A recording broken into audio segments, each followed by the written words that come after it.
रसूलुल्लाह सल्लल्लाहु अलैहि वसल्लम ने इरशाद फरमाया, इन्न मिन अफ़ज़ली अय्यामिकुम यौमुल जुमुआ फ़अक्सिरू अलैहि सलात फ़ी कअक्सिरू मिन सलाति फ़ी। फरमाया तुम्हारे दिनों में सबसे बेहतरीन दिन जुमुआ का दिन है, इसलिए इस दिन मुझ पे कसरत से दुरूद पढ़ा करो। फ़इन्न सलातकुम मअरूज़तुन अलैया, इसलिए कि तुम्हारा दुरूद मुझ तक पहुंचाया जाता है। सहाबी ने पूछा, या रसूल अल्लाह कैफ़ तुअरज़ु अलैका सलातुना वक़द अरमता, हमारा दुरूद आप तक कैसे पहुंचाया जाएगा जबकि आप जब दुनिया से जाएंगे कब्र में जिस्म आपका खत्म हो जाएगा तो हमारा दुरूद आप तक कैसे पहुंचेगा। तो आप सल्लल्लाहु अलैहि वसल्लम ने फरमाया, इन्नल्लाह हर्रम अलल अर्ज़ि अजसादल अंबिया, अल्लाह ताला ने पैगंबरों के जिस्मों पर जमीन पर पैगंबरों के जिस्मों को हराम कर दिया। जमीन किसी पैगंबर के जिस्म को कभी खत्म नहीं करती। तो ये भी उम्मत का इजमाई अकीदा है कि जितने भी अंबिया हैं उनके जिस्म बिल्कुल सलामत रहते हैं। शुहदा में तो ये बहुत ज्यादा मुशाहिदा होता है, बहुत सारे शुहदा के जिस्म सलामत रहते हैं। तो एक और हदीस में आप सल्लल्लाहु अलैहि वसल्लम ने फरमाया, मन सल्ला अलैहि सलातन सल्लल्लाहु बिहा अशरा, जिसने मुझ पर एक दफा दुरूद भेजा। दुरूद कहते हैं नबी सल्लल्लाहु अलैहि वसल्लम के लिए अल्लाह ताला से खुसूसी रहमत की दुआ करना। एक होता है आम दुआ, किसी के लिए भी रहमत। सलात कहते हैं खुसूसी रहमत जो अल्लाह अपने खास बंदों पे करता है। इसलिए सलात का जो लफ्ज है ना, ये दुरूद और सलात ये पैगंबर के अलावा किसी के लिए जायज नहीं है, क्योंकि ये सलात खास किसके खासा है, ये पैगंबरों का। इसलिए हम अल्लाहुम्मा सल्ली अला मुहम्मद तो कह सकते हैं, लेकिन यूं नहीं कह सकते अल्लाहुम्मा सल्ली अला फुलान। तो वो सल्ली जो है ना, सलात, ये खास किस्म की रहमतें होती हैं जो अल्लाह पैगंबरों पर भेजते हैं। तभी कुरान में आता है उलाइका अलैहिम सलावातु मिर रब्बिहिम रहमा, कि जो लोग सब्र करते हैं उन पर अल्लाह की खुसूसी रहमतें भी हैं और रहमत भी है। तो पता चला सलात और रहमत में फर्क है। सलात आला किस्म की रहमतों को कहते हैं।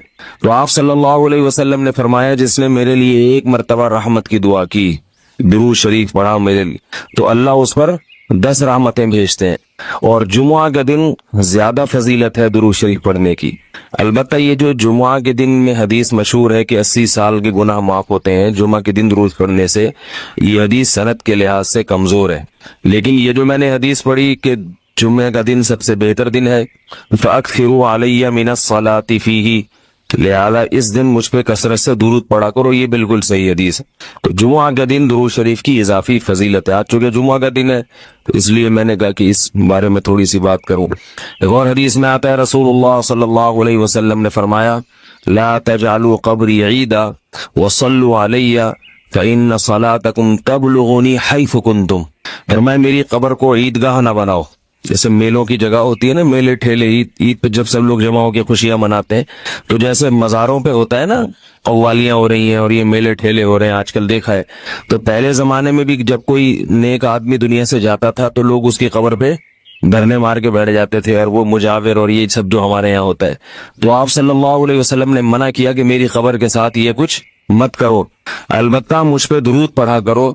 और फरमाया कि तुम जहां से भी दुरूद पढ़ोगे ये मुझ तक पहुंचेगा। और हदीस में रसूलुल्लाह सल्लल्लाहु अलैहि वसल्लम ने फरमाया, मा मिन अहदिन युसल्लिमु अलैया इल्ला रद्दल्लाहु अलैया रूही फअरुद्दु अलैहि, कि जब भी कोई मुझ पर सलाम भेजता है अल्लाह मेरी रूह को मेरे जिस्म में लौटाते हैं और मैं उसके सलाम का जवाब देता हूँ। नबी सल्लल्लाहु अलैहि वसल्लम ने इरशाद फरमाया, ज़ाक़ तअमल ईमान मन रज़िया बिल्लाहि रब्बन व बिल इस्लामी दीनन व बि मुहम्मदिन नबिया सल्लल्लाहु अलैहि वसल्लम, वो शख्स ईमान की मिठास चख लेगा जो अल्लाह से राज़ी हो जाए अल्लाह होने के लिहाज से, इस्लाम पे मुतमईन हो जाए दीन होने के लिहाज से, और नबी पे मुतमईन हो जाए नबी होने के लिहाज से। क्या मतलब? अल्लाह को अल्लाह मान लें और मान लें कि अल्लाह के सामने किसी का ऑर्डर नहीं चलेगा। इस्लाम को दीन मान लें कि मेरा जो तरीक़ा हयात है, जो दीन है, जिन उसूलों पे मैंने ज़िंदगी गुजारनी है वो इस्लाम है, इसके अलावा किसी को फॉलो नहीं करूँगा मैं। और मोहम्मद सल्लल्लाहु अलैहि वसल्लम को नबी मान ले कि कुरान और सुन्नत की जो तशरीह, इस्लाम की दो तशरीह पैगम्बर सल्लल्लाहु अलैहि वसल्लम करेंगे تو میں نے اپنا رہبر اور رہنما صرف اور صرف محمد صلی اللہ علیہ وسلم کو ماننا ہے.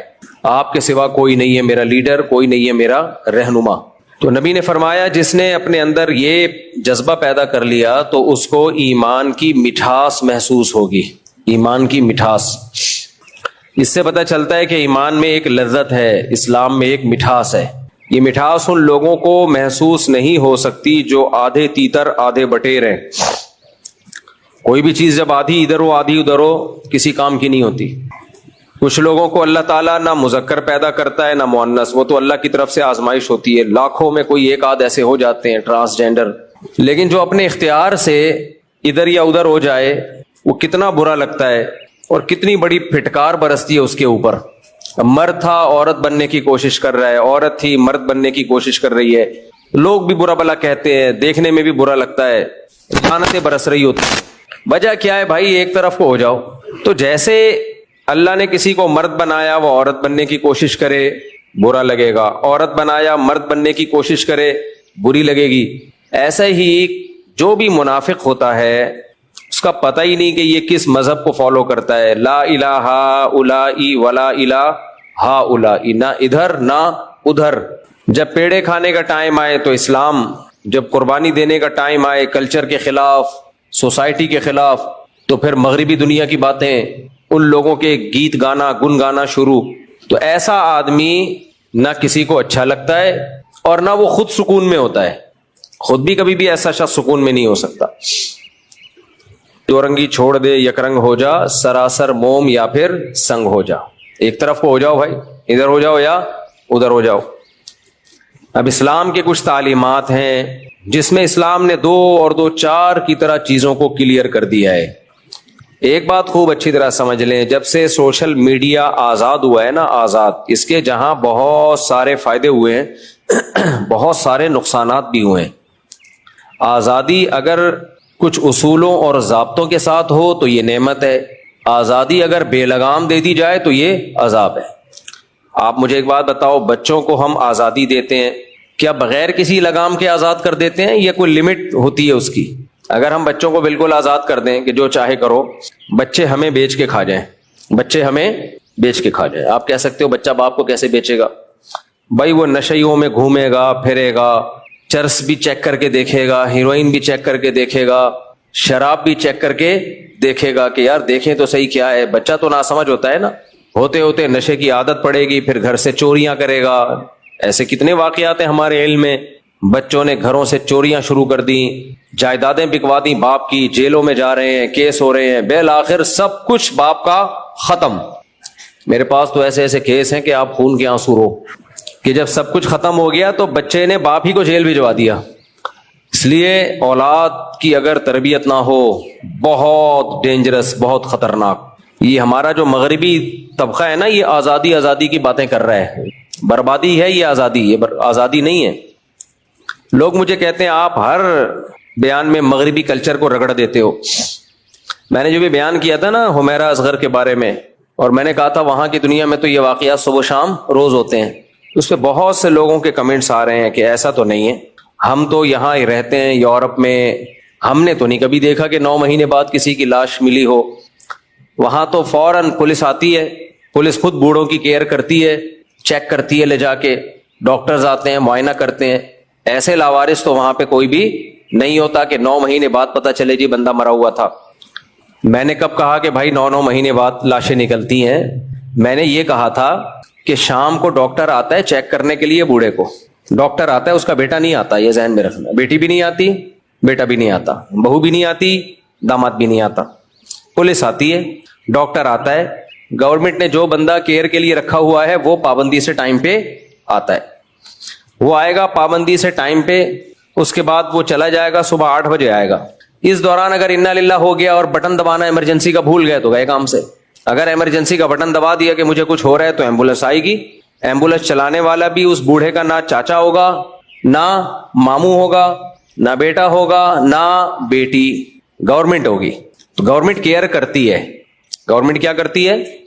بولو، کیئر کرتی. تو میں نے کب کہا کہ وہ ہماری طرح برے لوگ ہیں؟ گورنمنٹ سارا کام کرتی ہے وہاں. اور پتہ ہے گورنمنٹ کیوں کرتی ہے؟ کوئی اچھی بات نہیں ہے یہ. गवर्नमेंट इसलिए करती है कि अगर गवर्नमेंट बूढ़ों की केयर छोड़ दे ना, तो उस सोसाइटी में जो बुढ़ों का हशर होगा ना, वो तुम्हारी सोच जहां खत्म होती है, वहां बुढ़ों का हशर नशर वहां से बोलो शुरू होता है। जरूरत ईजाद की माँ है। हमारे यहाँ भी ओल्ड हाउस बनना शुरू हो गए, क्या ख्याल है? मुझे बड़ा बुरा लगा था कि यार ये क्या हो रहा है, हमारी सोसाइटी में ओल्ड हाउस क्यों बन रहे हैं, ओल्ड होम क्यों बन रहे हैं।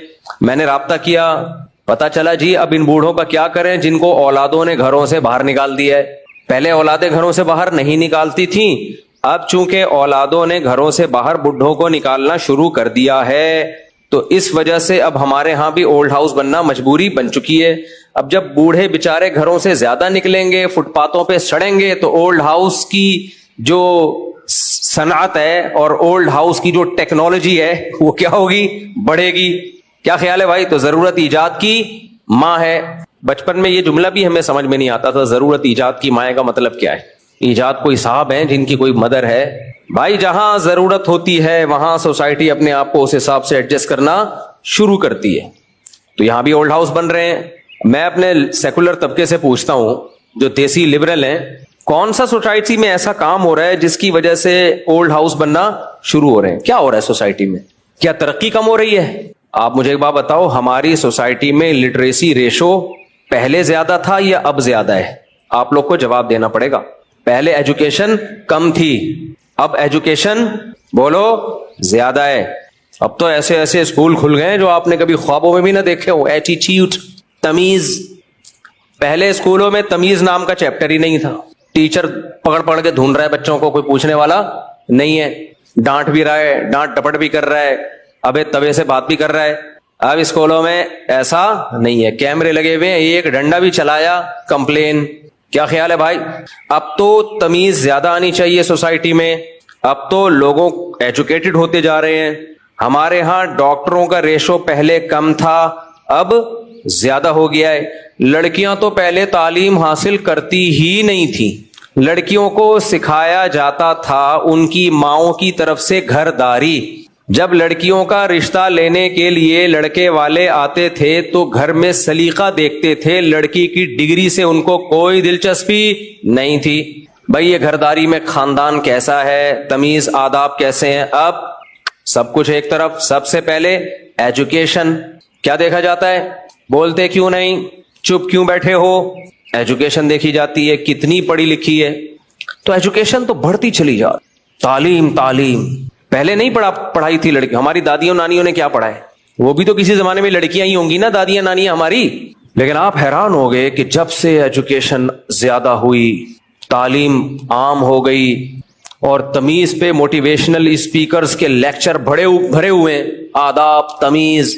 सोसाइटी में तलाक का रेशो बढ़ गया, जिना का रेशो बोलो बढ़ गया, घरों से लड़कियों के भागने का रेशो बढ़ गया, बाप की आंखों में आंखें डाल के बदतमीजी से बात करने का रेशो बढ़ गया, और बेल आखिर बुढ़ापे में माँ और बाप को घरों से निकालने का रेशो बढ़ गया।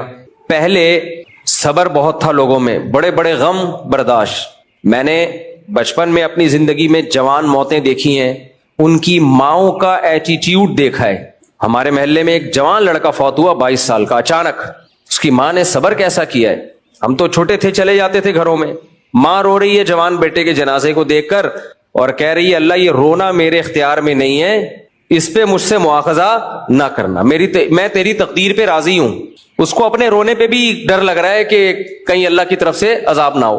हालांकि वो पढ़ी लिखी नहीं थी, कोई यूनिवर्सिटी की प्रोफेसर नहीं थी वो खातून, अब तो उनका भी इंतकाल हो गया।